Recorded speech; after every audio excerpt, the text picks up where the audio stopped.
This song is called Alice's Restaurant. It's about Alice and the restaurant. But Alice's Restaurant is not the name of the restaurant, that's just the name of the song. And that's why I called the song Alice's Restaurant.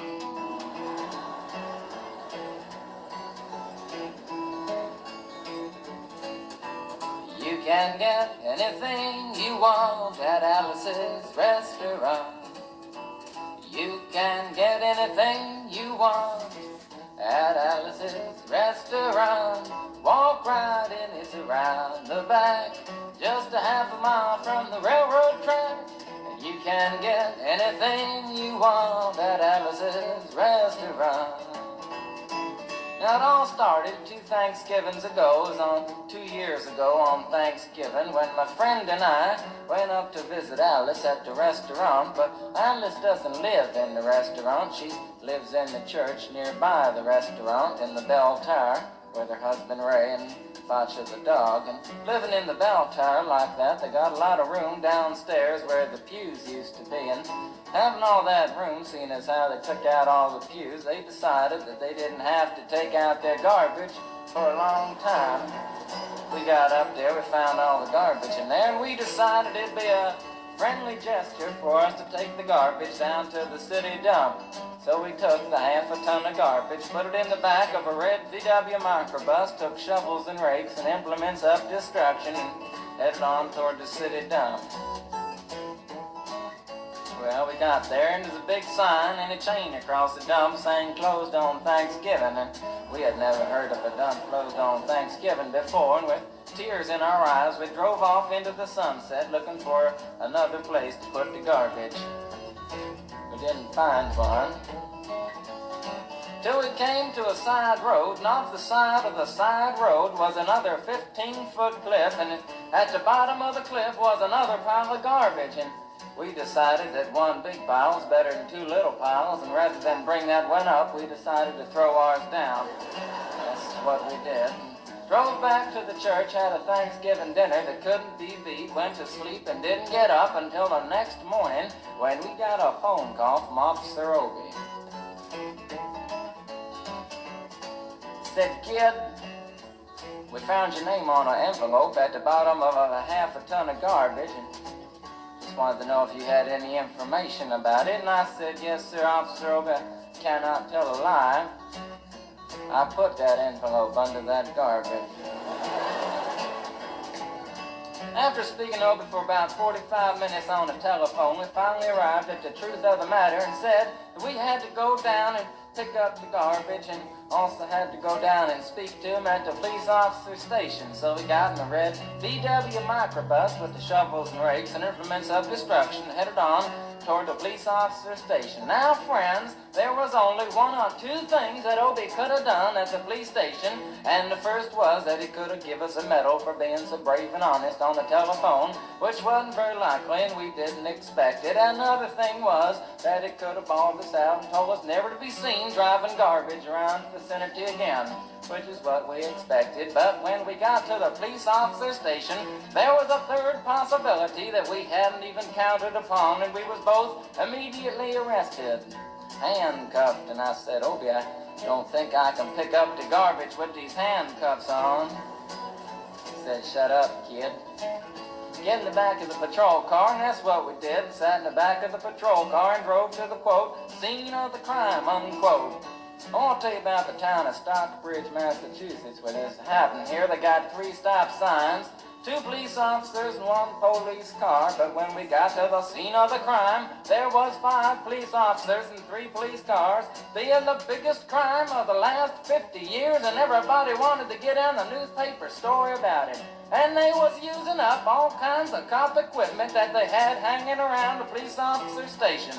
They was taking plaster, tire track, footprints, dog smelling prints, and they took 27 8x10 colored glossy photographs with circles and arrows and a paragraph on the back of each one explaining what each one was to be used as evidence against us. Took pictures of the approach, the getaway, the northwest corner, the southwest corner, and that's not to mention the aerial photography. After the ordeal, we went back to the jail. Obie said he was going to put us in the cell. Said, kid, I'm going to put you in the cell. I want your wallet and your belt. And I said, Obie, I can understand you want my wallet so I don't have any money to spend in the cell, but what do you want my belt for? And it said, kid, we don't want any hangings. I said, Obie, did you think I was going to hang myself for littering? Obie said he was making sure, and friends Obie was, because he took out the toilet seat so I couldn't hit myself over the head and drown. And he took out the toilet paper so I couldn't bend the bars, roll the toilet paper out the window, slide down the roll, and have an escape. Obie was making sure, and it was about 4 or 5 hours later that Alice, remember Alice? It's a song about Alice. Alice came by with a few nasty words to Obie on the side, bailed us out of jail. We went back to the church, had another Thanksgiving dinner that couldn't be beat, and didn't get up until the next morning when we all had to go to court. We walked in, sat down. Obie came in with a 27 8x10 colored glossy pictures with the circles and arrows and a paragraph on the back each one. Sat down. Man came in, said, all rise. We all stood up, and Obie stood up with the 27 8x10 colored glossy pictures, and the judge walked in, sat down with the seeing eye dog, and he sat down. We sat down. Obie looked at the seeing eye dog. Then the 27 8x10 colored glossy pictures with the circles and arrows and a paragraph on the back of each one, and looked at the seeing eye dog. And then the 27 8x10 colored glossy pictures with the circles and arrows and a paragraph on the back of each one, and began to cry, because Obie came to the realization that it was a typical case of American blind justice, and there wasn't nothing he could do about it. And the judge wasn't going to look at the 27 8x10 colored glossy pictures with the circles and arrows and a paragraph on the back of each one, explaining what each one was to be used as evidence against us.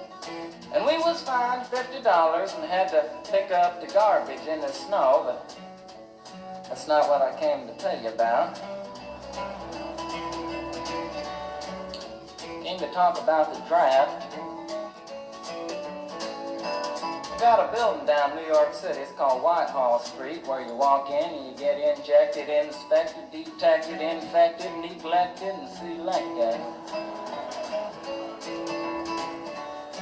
I went down to get my physical examination one day, and I walked in, I sat down, got good and drunk the night before, so I looked and felt my best when I went in that morning. Because I wanted to look like the all-American kid from New York City. Man, I wanted to feel like I wanted to be the all-American kid from New York, and I walked in, sat down, I was hung down, brung down, hung up, and all kinds of mean, nasty, ugly things. And I walked in, I sat down, he gave me a piece of paper, said, kid, see the psychiatrist, room 604. And I went up there, I said, shrink, I want to kill. You know, I want to kill. I want to see blood and gore and guts and veins in my teeth. Eat dead, burnt bodies. I mean, kill. And I started jumping up and down, yelling, kill. And it started jumping up and down with me, and we was both jumping up and down, yelling, kill. And the sergeant came over, pinned the middle on me, set me down the hall, said, you're our boy. Didn't feel too good about it. Proceeded on down the hall, getting more injections, inspections, detections, neglections, and all kinds of stuff that they was doing to me at the thing there. And I was there for 2 hours, 3 hours, 4 hours. I was there for a long time, going through all kinds of mean, nasty, ugly things, and I was just having a tough time there. And they was inspecting, injecting every single part of me, and they wasn't leaving no part untouched. Proceeded through, and when finally came to see the very last man, I walked in, sat down after a whole big thing there, and I walked up and said, what do you want? He said, kid, we only got one question. Have you ever been arrested? And I proceeded to tell him the story of Alice's Restaurant, Massacre, with full orchestration and 5-part harmony and stuff like that, and then other phenomena. Stopped me right there and said, kid, did you ever go to court? I proceeded to tell him the story of the 27 8x10 colored glossy pictures with the circles and arrows and a paragraph on the back to each one. It stopped me right there and said, "Kid, I want you to go over and sit down on that bench that says Group W. Now, kid."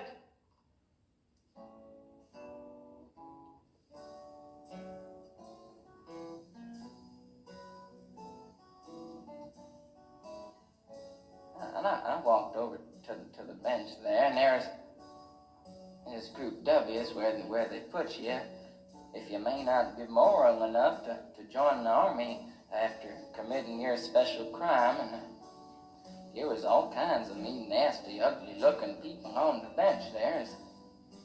Mother rapers, father stabbers, father rapers sitting right there on the bench next to me, and it was mean and nasty and ugly and horrible and crime-fighting guys are sitting there on the bench. And the meanest, ugliest, nastiest one, the meanest father raper of them all, was coming over to me, and he was mean and ugly and nasty and horrible and all kinds of things. And he sat down next to me and said, "Kid, what'd you get?" I said, "I didn't get nothing. I had to pay $50 and pick up the garbage." He said, "What were you arrested for, kid?" And I said, "Littering." And they all moved away from me on the bench there in the carry eyeball and all kinds of mean, nasty things till I said, "And creating a nuisance." And they all came back, shook my hand, and we had a great time on the bench talking about crime, mother stabbing, father raping, all kinds of groovy things that we was talking about on the bench. And everything was fine. We were smoking cigarettes and all kinds of things until the sergeant came over, had some paper in his hand, held it up and said, "Kids, this piece of paper's got 47 words, 37 sentences, 58 words. We want to know details of the crime, time, crime, and that kind of thing. You got to say, tell about the crime, want to know the rest of the officer's name, and that kind of thing. You got to say in the top 45 minutes, and nobody understood a word that he said, but we had fun filling out the forms and playing with the pencils on the bench there.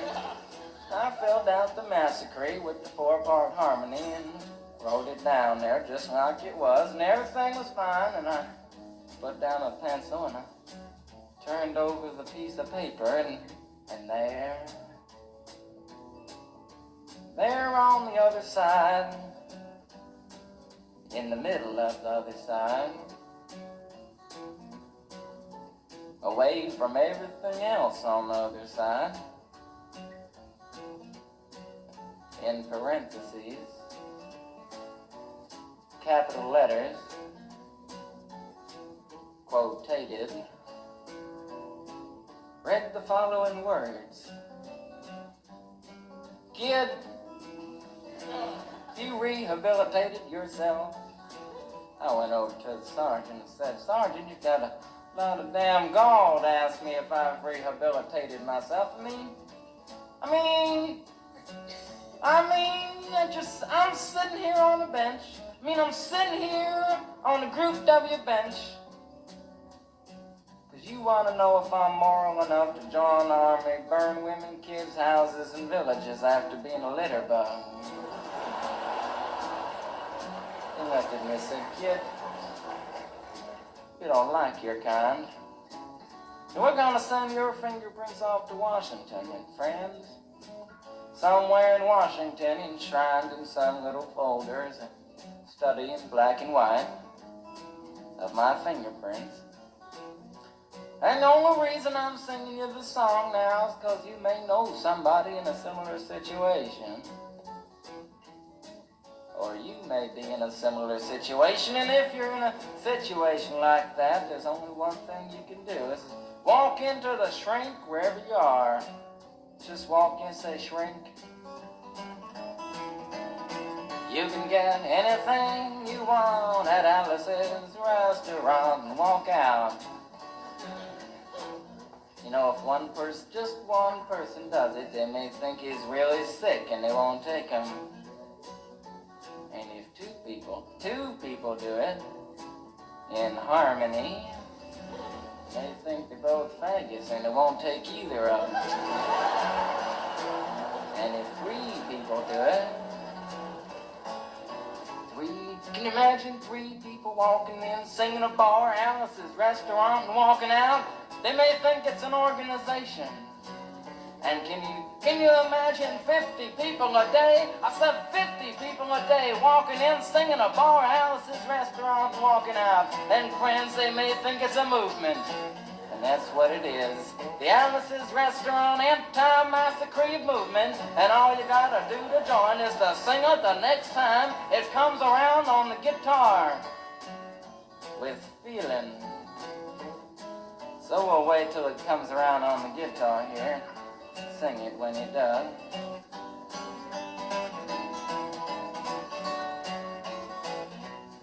Here it comes.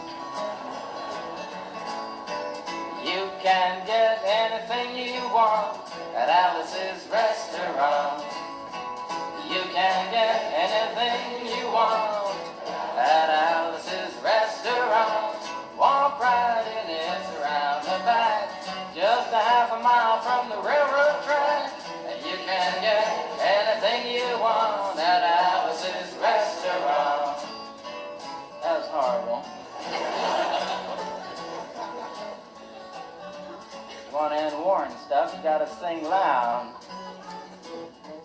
You can put it loud. I've been singing the song now for 25 minutes.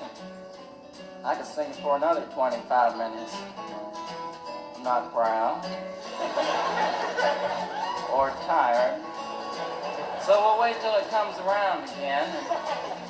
This time with 4-part harmony and feeling. We're just waiting for it to come around is what we're doing.